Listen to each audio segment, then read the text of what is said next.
Eh bien, bonjour à tous et à toutes. Merci beaucoup pour l'invitation. Je suis ravie d'être là avec vous. Donc moi, je fais une thèse en sociologie que j'ai commencée en 2023, plutôt sur les usages des médicaments antidouleurs, notamment dans le cadre de la douleur chronique. Et du coup, aujourd'hui, je vais avoir une approche un peu plus large pour parler de ce que peut apporter la sociologie à la compréhension de la douleur chronique. Et du coup, je vais d'abord parler de la douleur chronique en général, après un peu plus de l'endométriose, et enfin, quand même, un petit focus sur les usages des médicaments dans le cadre de la douleur. Donc, à savoir que la douleur chronique, c'est donc, vous le savez, un problème de santé majeur qui touche, selon une dernière étude menée en 2024, qui toucherait 42% de la population française. Donc on appréhende aujourd'hui la douleur chronique dans une approche biopsychosociale, mais en considérant que le social reste assez peu finalement pris en compte, ou alors est souvent réduit à des dimensions de type relation familiale ou isolement social. Et du coup, moi, je voulais vous parler de ce que la sociologie peut apporter à ce modèle-là, en considérant que, en fait, la sociologie, elle peut montrer que les conditions sociales façonnent l'ensemble du parcours des personnes douloureuses, façonnent à la fois les facteurs de risque de maladie ou de blessures douloureuses, les probabilités que la douleur devienne chronique, les conséquences psychologiques, sociales, financières de la douleur, la manière dont les personnes qui présentent des douleurs sont traitées par le système de soins de santé et la société en général, et enfin sur la façon dont, de manière intime, les individus perçoivent et comprennent leurs propres douleurs. Et donc, différentes variables sociales peuvent jouer, donc la profession, le niveau d'études, le genre, l'âge, le lieu d'habitation, etc., les conditions matérielles d'existence. Et donc moi, je vais me concentrer aujourd'hui sur la variable du genre, et notamment parce qu'on parle d'endométriose. Et du coup, pourquoi parler du genre ? Donc tout d'abord, en sciences sociales et en sociologie, donc on distingue la notion de genre du sexe biologique, et donc on appréhende le genre comme en fait un rapport social qui construit des rôles, qui construit des attentes et des comportements qui sont associés aux femmes et aux hommes. Et donc un rapport social qui organise les relations dans la société, qui assigne des identités et des positions. Et donc quand je parle de genre, je parle à un niveau structurel, donc non pas de responsabilité individuelle, mais plutôt de mécanismes qui structurent nos comportements et nos pratiques. Et donc pourquoi en parler dans cette communication ? D'abord parce que l'endométriose est une maladie qui touche très majoritairement les femmes et qui renvoie à des organes qui sont associés traditionnellement à la féminité. Mais plus largement, les femmes sont surreprésentées dans la population des personnes douloureuses chroniques. Donc elles représentent 57% des douloureux chroniques en France, sont surreprésentées parmi les personnes migraineuses, et 2/3 des personnes qui présentent une fibromyalgie sont des femmes. Et donc ces écarts ne sont pas uniquement biologiques, mais bien façonnés par des causes sociales, des facteurs sociaux qui jouent et qui restent assez peu explorés. Et donc je voulais en présenter un par exemple. Donc la question du rôle du travail et de la pénibilité du travail féminin, comme facteur de risque qui peine à être pris en compte et qui est difficile encore à objectiver. Donc traditionnellement, la pénibilité du travail, elle est plutôt pensée au masculin, dans le sens où on pense aux tâches physiques pénibles et aux efforts lourds. Et les contraintes qui pèsent sur les femmes au travail sont assez invisibilisées. Or, les études montrent que les femmes et les hommes sont exposés à des risques et à des pénibilités différentes dans le travail, et notamment que les femmes sont plus exposées aux troubles musculo-squelettiques. Et en fait, si les hommes et les femmes n'occupent pas les mêmes emplois, donc il y a des travaux notamment d'une ergonome Karen Messing qui a montré que donc même dans un même poste, femmes et hommes ne vont pas faire les mêmes tâches. Donc une étude au Québec a montré que notamment les personnes qui font le nettoyage à l'hôpital, par exemple, les hommes vont plus avoir tendance à nettoyer les planchers, donc dans des positions plutôt debout, alors que les femmes passent plus de temps à nettoyer les cuves des toilettes, et donc ce qui a des conséquences posturales différentes et des conséquences différentes sur les troubles musculo-squelettiques. Et par ailleurs, 2/3 du travail domestique reste encore aujourd'hui assuré par les femmes, Au total, le travail domestique plus le travail rémunéré fait que en fait, les femmes observent un temps de travail supérieur à celui des hommes, et donc ce qui va jouer sur la fatigue, l'exposition à la douleur. Et sans que cela soit vraiment reconnu comme un facteur de pénibilité. Donc il y a une forme de minimisation et d'ignorance en fait sur les contraintes qui sont rencontrées par les femmes dans le travail. Et donc, par ailleurs, après avoir parlé de cette question du travail et de ça, je vais maintenant parler de la manière dont le genre, il joue aussi sur la manière dont la douleur, elle est entendue et elle est traitée, notamment dans le système de soins. Et donc là, sur ça, on a plusieurs études, notamment anglophones, qui témoignent du fait que les douleurs des femmes ont tendance à être plus souvent minimisées, disqualifiées et renvoyées à l'émotionnel ou au psychologique. Et donc, ce qui a aussi des conséquences en matière de thérapeutique, puisque les études montrent aussi que les femmes se voient prescrire plus de psychotropes, notamment d'antidépresseurs ou d'anxiolytiques, par rapport aux hommes. Donc il y a aussi d'autres facteurs explicatifs. Et ce qui entraîne aussi des retards de diagnostic, donc une prise en charge aussi différée et peut-être moins adaptée. Et donc qui impacte directement l'évolution de la douleur et notamment sa chronicisation.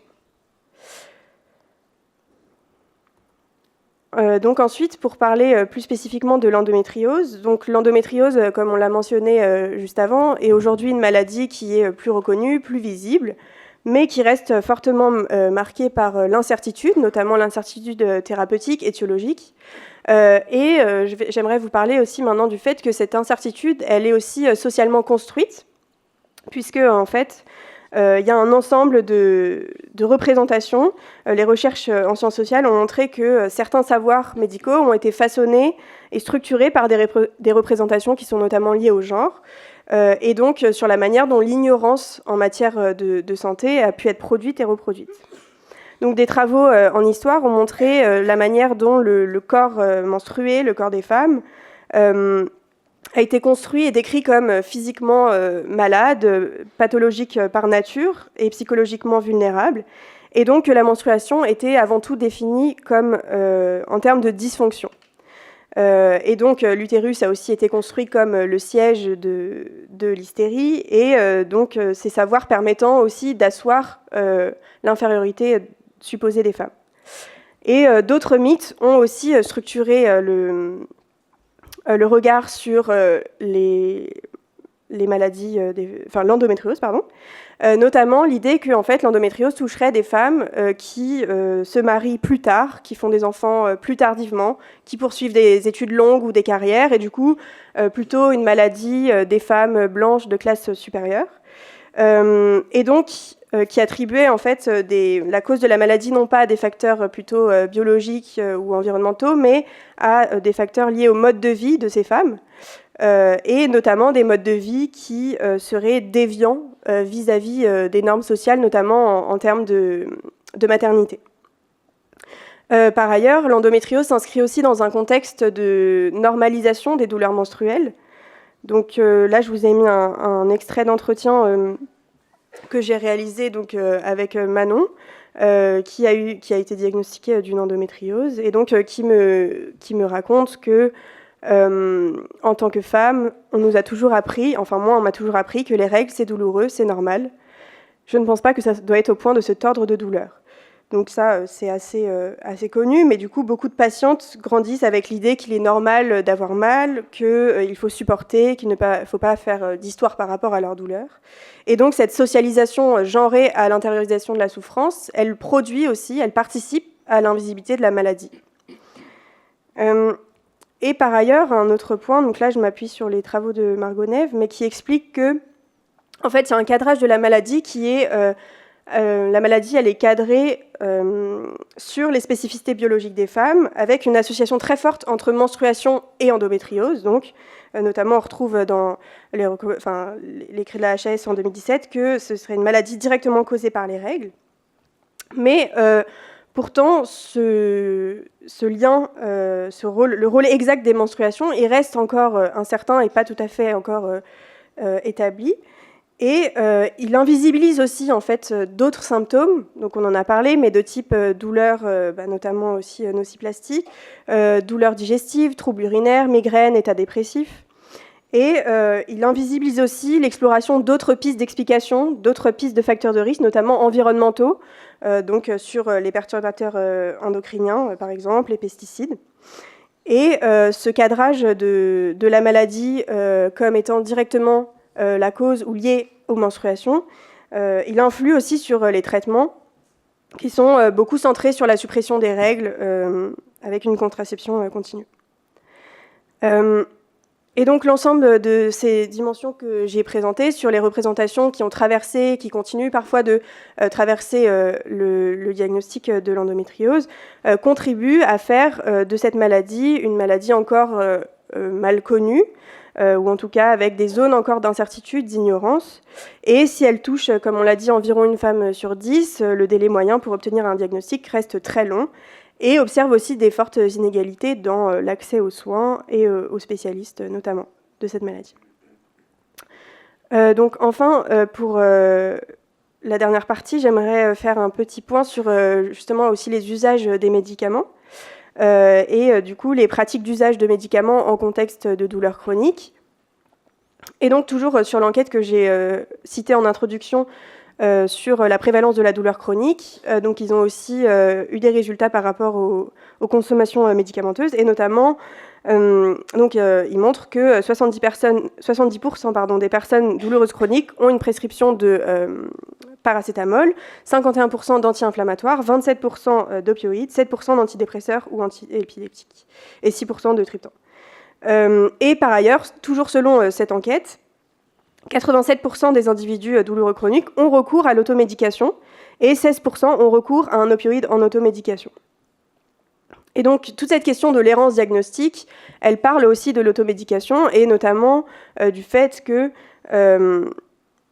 avant un diagnostic, les patientes ont tendance à bricoler avec leurs médicaments qui ont été prescrits au fil de leur trajectoire. Donc avant d'avoir un nom, une cause, une reconnaissance, donc ces patientes bricolent avec les médicaments qu'elles ont déjà. Donc par exemple, là, vous avez un extrait d'entretien avec Lina qui a été diagnostiquée d'une endométriose et qui a aussi des douleurs diffuses dans les membres inférieurs, qui explique qu'avant le diagnostic, je m'automédiquais avec des anti-inflammatoires et du paracétamol codéiné. Chez mes parents, on n'aimait pas trop les médicaments, donc au début, je faisais des tisanes à la sauge qui ne marchaient pas. Mais quand je suis rentrée à la fac, je ne pouvais plus manquer les cours ou le travail, donc j'ai commencé à prendre des antalgiques. J'ai été diagnostiquée très tard, et du coup, donc, je m'auto-médiquais. Après, à partir du moment où il y a eu le diagnostic, à partir du moment où j'ai pris la pilule, je n'ai plus voulu prendre de paracétamol codéiné parce que ça me constipait vraiment et que ça me causait des troubles digestifs et des nausées. Et donc, j'ai continué un peu en automédication sur des anti-inflammatoires et aussi des benzodiazépines qui me détendaient un peu, qui étaient prescrits par mon psy pour un problème psy.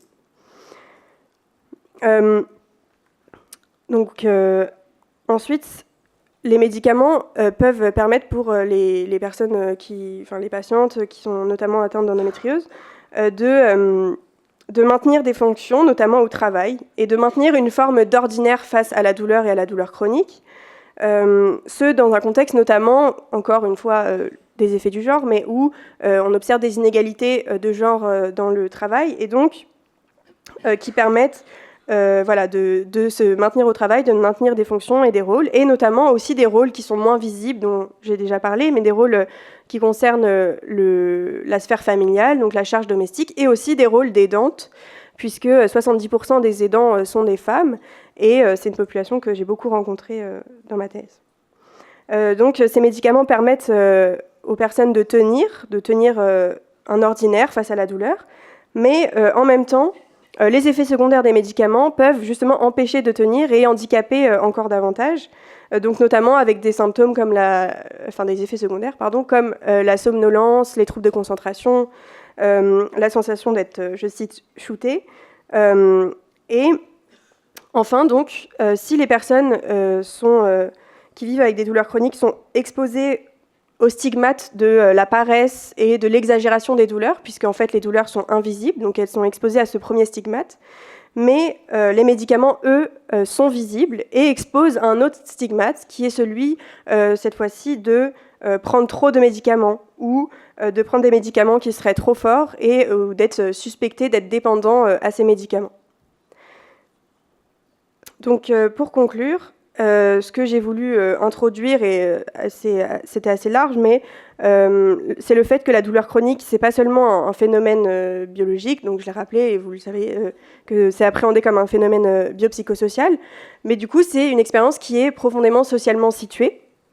Et ici, le genre joue un rôle central, puisqu'il structure à la fois l'exposition au risque, notamment avec les conditions de travail et les attentes sociales qui pèsent sur les femmes, mais aussi les trajectoires médicales, la crédibilité accordée aux douleurs, et enfin, jusqu'aux manières même d'utiliser les médicaments. Et il est important aussi de rappeler que les femmes ne constituent pas non plus un groupe homogène, que le genre se combine toujours aussi avec d'autres variables sociales, notamment la classe sociale, le niveau d'études et la race, bien sûr entendue au sens sociologique. Par exemple, la prévalence de la douleur chronique est plus élevée dans les classes populaires, notamment avec l'exposition aussi au travail pénible et des ressources d'accès aux soins moindres. Et je vous invite à consulter les travaux de mes collègues chercheuses en sociologie aussi sur l'endométriose, donc qui est un champ de recherche qui se développe beaucoup et qui est dynamique aujourd'hui. Voilà, merci beaucoup.